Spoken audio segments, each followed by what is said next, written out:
I'm going to approach it in a little different manner because I remember the World War II. So that kind of makes me kind of old, but I was about 7 or 8 years old when this war was going on. And though I didn't really understand much about war, I knew that my brothers were leaving to go to war. And the way it affected our family was due to the war too.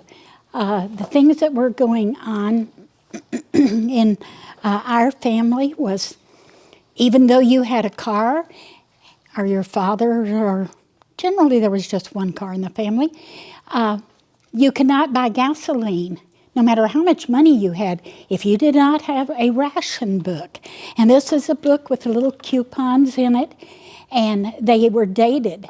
And you could only buy so much gasoline for a certain period of time. So when you used that up, you could not get any more gas until your little ration card stamp said that you were permitted to buy more gasoline.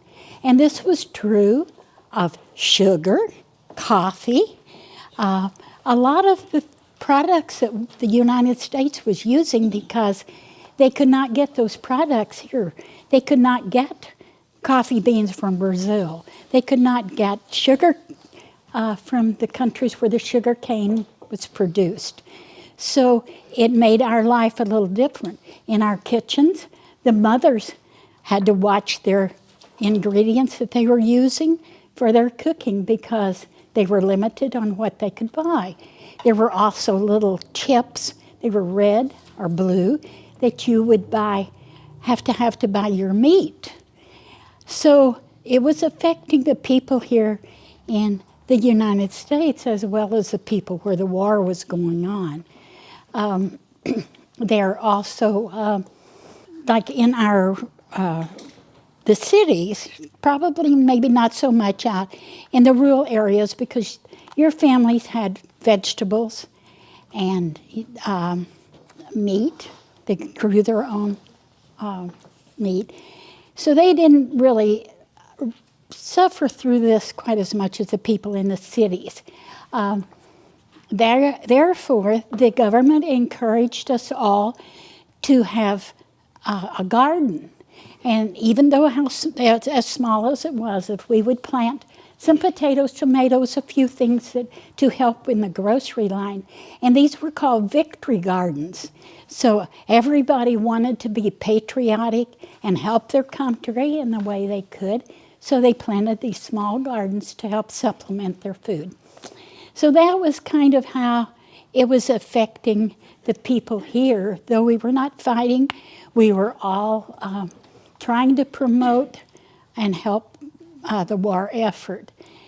We, as students, we would take a dime to school. We would buy a stamp for when you got a little book and you put these stamps in it, when it was full, you had a bond. And there was a slogan, a bond for freedom. That's what we're doing. And so through the schools and the children, they were promoting and helping with the war effort also. So that's kind of a background of what I remember as a child. And I do know that, of course, there were no cell phones. So the only means of communicating, like my mother with her sons that were in service, was to write a letter. Well, you can imagine, with all the soldiers, how long it took for the mail to get there and for them to answer. So that was kind of a hard situation, because also everything was very private. They were secretive. They let no information out. So when the soldiers would write back to us, they had to be censored, which meant somebody had to read the letters, and if there was any indication of something that they shouldn't say as to where they were, what they were doing, they could not disclose any information about the war. So even though you got a letter, you didn't really learn very much from that because they would black it out. And also, another little thing about the mail, the soldiers, of course, had no access to postage. So they were able to write free up in the corner of the envelope, which I think is probably, people don't even realize that they didn't have even stamps, the soldiers out when they were able to have time to write a note home. So that's a little bit of the background of what went on here in the United States. My brother, that I'm going to speak about today, had graduated from high school. He was only like 19 when he was drafted into the Army. He went to South Carolina for training. He was like in Mississippi, and he got his artillery training, which was very hard for him because he was so young. He had never even been out of the state of Missouri. Here he was gone to a new country. He had never had a gun, never shot a gun. His biggest ammunition was a slingshot. That was about, he had never been exposed to any of these kind of things. So for someone probably 7 years older than you, he was exposed to a whole new world. He was then sent, they were assigned him to it was a 94th Infantry Division. And he was immediately sent to England and then to France. And at that point, there was a lot of fighting going on. Their leader took them across a large portion of Europe. They got to the Rhine River, and just on the other side was Germany, where there was extensive fighting going on. He told a couple of small stories, but he did not like to talk about it. It was not good memories, and so I guess he blocked them out. He did express something about at one period of time, they were marching along. There were tanks, but they weren't allowed to ride on the tanks because that was transporting their artillery. So they had to walk behind, and he said they were bombing, and there was fire going, shooting going on, and he said the soldiers were just falling around him. They were being injured, and he ran and he jumped on this tank anyway, even though he was not supposed to. And he said he knew that was what had saved his life, because all of them were injured. And as they marched on, they went on, and I believe it was in the Netherlands that they were able to go into the town, and what was so surprising when they got there, it was a concentration camp. After they secured this town and they went into this camp, there were 5,000 soldiers, American soldiers in there, 5,000. And they were being made to dig tunnels under the ground, and there were factories being set up there for the Germans they had to prepare their a place for them to work on their equipment and their aircraft, and they did that in these tunnels.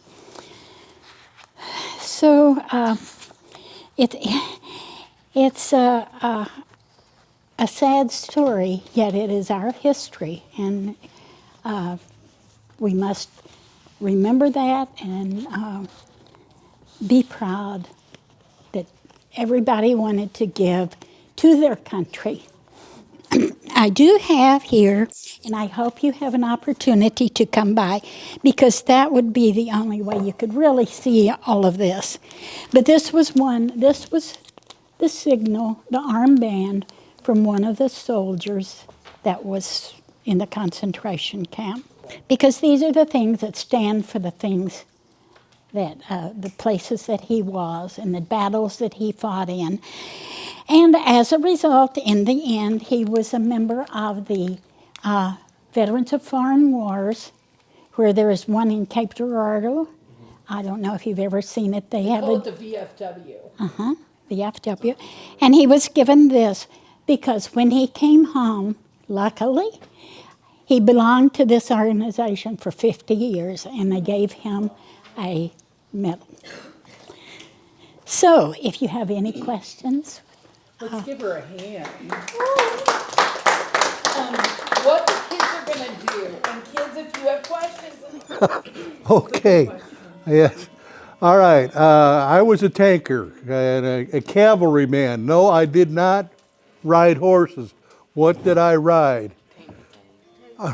It was mechanized cavalry, okay? So don't, if you see me wearing my jacket that says cavalry on it, don't be looking for my horse, okay? All right. The type of vehicle I was assigned to, and I got kind of expertise in several different armored tracked vehicles, but I don't know if any of you have been on the west side of town to Dr. Charles Pewett's office. He's got a Sheridan tank, which is what I was assigned to, behind there, and he's got several other vehicles and a self-propelled howitzer right along next to the building. You can go back there and see it, but I'd like to tell these stories about the Sheridan. Sheridan was a 17-ton tank, all right? Looks like a tank, barks like a tank, walks like a tank. Okay, it's not a tank. They'll say it because of its lightweight and stuff like that. It's for scouting purposes. Okay, the Sheridan had a short-barreled 152 millimeter gun. Now I don't, 152 millimeters. I don't know, Mary, are you passing out? I'm passing around a picture Oh, of Sheridan. okay. All right. So when they first came out with this vehicle, and they airdropped them from an airplane in Texas, at Fort Hood. Well, what used to be Fort Hood. I forget what they call it now. It's named after some other general. Fort Cavazos, that's it. Okay. They dropped it, and when it hit the ground, the floor fell out of it. Oh my God. It's not good. That's not very good. All right. Then they took it to Panama. Wanted to see how it worked in Panama. Dropped it out of the airplane again. Now, it was so lightweight, and the jungle canopy of Panama is so thick that the Sheridan just stopped and got caught in the trees and stayed up there. They had to chop the trees down in order to get the Sheridan back. So get it back out of there. Okay, but that was some of the things.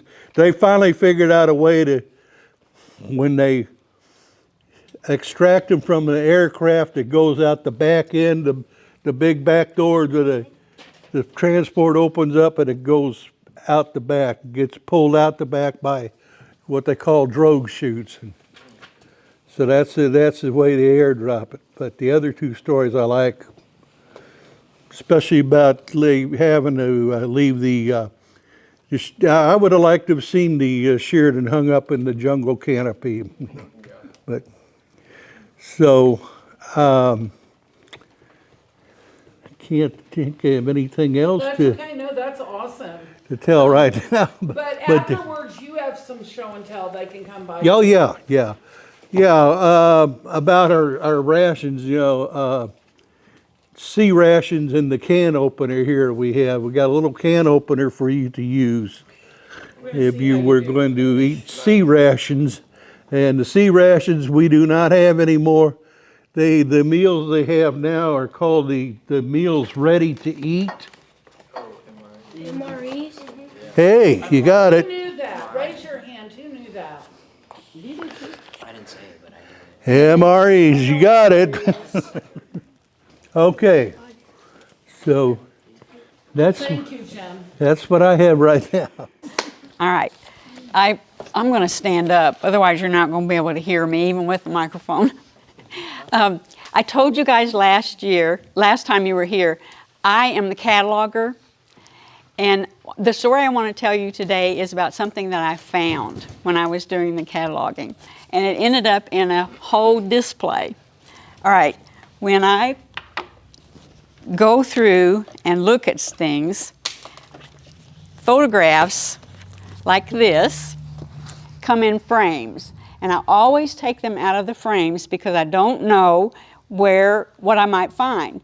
So I took this out of the frame, and on the back, it was a total explanation of what happened to this young man when he was in the service in World War II. He was 19 years old, and this young man noticed, this is the Bataan March. Remember I told you about the Bataan March? This is the young man that was in the Bataan March, and he did not make it through the march. And I would never have known that if I hadn't taken this picture out of the frame. And so his mother wrote all of this on here. There's some letters in here of when she spent 2 years trying to find out what happened to him. And she finally found out, the War Department, she wrote letter after letter to the War Department, and she finally found out, she got a letter back from them saying that he had been killed and he's buried over there. So she never even got his body back. Another thing that we found just this last week when we were going through things, this is his razor. Yeah, that's what I'm thinking, because and the reason I know that is it's written on the back. His name is on there and his company and the division that he was in. First all about, because my dad, I was 4 years old when the war was just about over. And one morning, I lived here in Jackson. I am a Jackson girl. I lived about a mile down on this street out here, West Main Street. And one morning, here's my mother standing at the front door of our house, and my dad standing beside her, and me, little bitty. And Daddy had to walk uptown to Jones's drugstore over here because he was on his way to catch a bus to go to St. Louis to be whatever they do to join whatever. I don't know whether he was drafted or if he just volunteered or what he did. But he walked up there, and the next day, of course then after he had left, my mom and I watched him come up to the top of the hill. And then she went into the bedroom and laid across the bed and cried all night, I think. And then the next day, here my dad comes back. And we don't have any idea why he did, unless this had to have been in 1964, and the war was kind of coming down a little bit. 45. But this had to have been 64. Okay. Because the war was slowing down a little bit, and Daddy was 30 years old, which might have been one reason that they sent him back home. And also he had 2 little girls at home. Maybe that helped too. But anyway, we were happy to see him walk back in the door. Yeah. And so I don't know why he went. And nobody knows, and there's nobody left to answer to any of these questions. But I did have an uncle that went to the war, and he came home. And I remember him bringing a pair of binoculars with him, big, and they were so heavy I couldn't even hold them. They were and they were about this big, great big long things. And he also brought back a silk parachute. I don't know if it was his parachute or where he got it, but my grandma made pillowcases out of that silk parachute. So that's my story. Okay. My mother was a couple years older than these ladies that she's passed away, but she would tell me her stories, and between her and my grandpa, I have a couple of good stories. My mother grew up in Washington, D.C. That's where she grew up. Did you know people grow up in Washington, D.C.? I was actually born in Washington, D.C. And when people say, where are you born? And I have to write Washington, D.C., there's actually not enough space on the thing to write on one. And they go, what, you know. But anyway, my mom was, grew up there. And so she was between 8 when the war started and to 12 years old when the war was over. And her teacher decided it would be fun to be part of a pen pal exchange with kids who lived in London. And so they said, whoever wants to sign up to be a pen pal with a kid their age over in London, they could sign up. And my mom did that. And her name was June, and they corresponded through the war and after the war, and until they both passed away in their late 80s. And they finally met 40 years after they started writing in 1981. June came over to America, and it was pretty hilarious because she said, we're coming over. And, you know, Britain, actually, guys, sorry, it's not even big as, you know, Britain's this big and the United States is like this. So she says, we're coming to the U.S. And my mom's like, where are you coming to? You know, well, we want to go to Disney World. Well, that's nowhere close to Missouri or Kansas City. We lived in Kansas City at the time. Well, we'll come over. And so they came over and they finally met 40 years after they started writing. And so they had shared that war experience in letters as kids, you know, almost your age, a little bit younger than you guys, through the war. And then they would send each other presents, you know, like mom would send something from Washington. And I have several things, but this is actually a coronation tin. It was probably full of candy at the time. That was produced when Queen Elizabeth became queen, which is after World War II. It was 1952. But we have Princess Diana things. I actually have a teacup from her dad when he was king, you know. But they would send presents back and forth. So that was kind of a fun side story. But they'd send pictures of their kids. I have June's wedding pictures, you know. But they wrote the whole time. But they were kids during World War II. And their teacher said, hey, let's do a pen pal thing. You know, I thought it was kind of cool. But her father, my grandfather, first of all, he served in World War I, which only matters because in World War I, it's kind of a hard little picture, but it's him in World War I. But what he did was he was a pattern maker. And a pattern maker, what they did was they had to take wood and make the pattern. Every little metal part that went into a boat, every little part of anything had to be cast, okay? And you had to have the pattern to make to cast the part in. Does that make sense? So like every little cog in a ship had a pattern to make. So in World War I, he became a pattern maker. So in World War II, he was already 44 or so years old, but they needed all hands on deck to help with World War II. So living in D.C., Washington, D.C., during the Second World War, Washington, D.C. had the largest munitions and they're manufacturing, that was the largest one in the world at that time during World War II, was in Washington, D.C. And my grandfather was there again making parts for the ships. And my mom said he worked every day of the week, but Sunday. They worked 6 days a week, 10 to 12 hours a day. They actually had off Thanksgiving and Christmas during the day, but every other day they worked. And so for 4 years, you know, she rarely even saw him. But so he actually served in both World Wars, but because he was a pattern maker, they needed those again.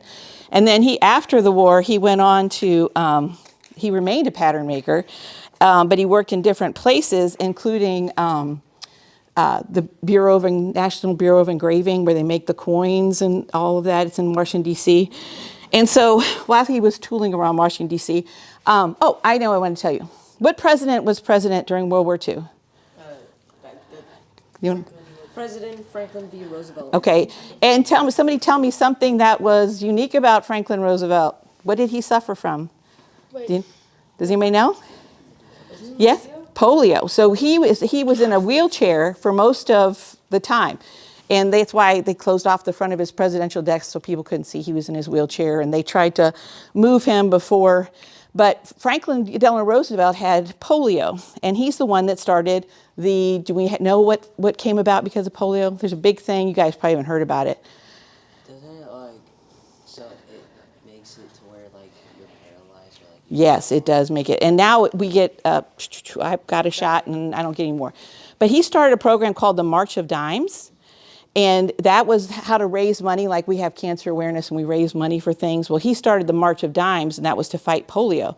Well, my mom was a little girl when he came into presidency, and my grandpa drove up to the White House. Can you imagine doing this now? You could drive up to the White House, drive through the portico, you know, between the door and just drive your car up to the front door. And a servant came out with a silver tray. He had gloves on, she said, and a silver tray. And he passed the tray through the back of the car, and my mother and her brother and sister all put their dimes in for the March of Dimes and that was when Roosevelt was president. Now, he passed away. He got reelected, and then he died in office before the war was actually over. Do you anybody remember who came president next? After Roosevelt? He was vice president, and he became president, and he's from Missouri. Come on, guys, the president's Harry Truman, yes. Harry Truman became president. He was vice president when Roosevelt died. Truman became president, and he was actually president for the rest of the war, and he's the one that dropped the bombs and all that. Okay, so when he was president, the White House was kind of in disrepair. It had been built after it got burned down in the War of 1812, so he gutted it, and there's really cool pictures online of the gutted White House. But my grandfather, who was working in D.C., lived in D.C., was trotting by the White House, and he picked up some wood from the White House, and he brought it home. And the picture is not important, but this frame is actually made from wood that was taken out of the White House when Truman gutted it. My mom had 2 of these, and my daughter's a history teacher, so she has the other one. I let her keep it, and I keep this one. So yeah, so this wood actually came from the White House, because when Truman gutted it, when he was president, my grandfather was walking by and said, hey, I'll take some of that wood. Okay. So those are my war stories. My grandfather came home, and he used to like to build models. And when they interviewed him, you know, old people in Florida. But on the table are all these models of the boats from World War II. He loved making the boats, models of the boats that he built the parts for, that he patented the thing. So when he was retired, he would make models of the boats that he had help build. So that's one. I love this.